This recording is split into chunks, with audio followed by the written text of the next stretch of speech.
শ্রী শ্রী মায়ের পদপ্রান্তে পাঁচফুলের সাজি অংশে হরিনাথ বন্দ্যোপাধ্যায় বলছেন, আমি দ্বিতীয়বার যখন জয়রামবাটিতে যাই সেই সময় একদিন দুপুরে বিশ্রামের পর বিকেলবেলা মায়ের পুরাতন বাটিতে গেছি।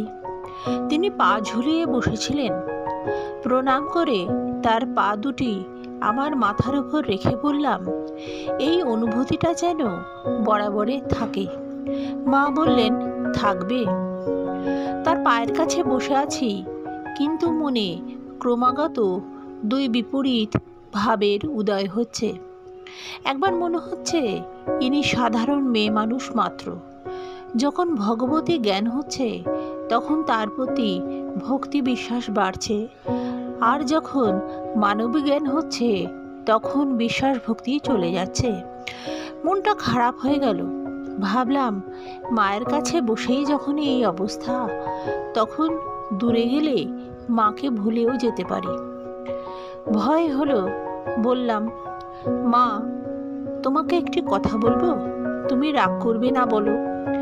মা বললেন, তোর যা ইচ্ছা বল, রাগ করব কেন? আমার মনের অবস্থা খুলে বলতেই মা বললেন, আমি তো সাধারণ মেয়ে মানুষ, তাতে কি হয়েছে? মা জ্ঞান থাকলেই হলো।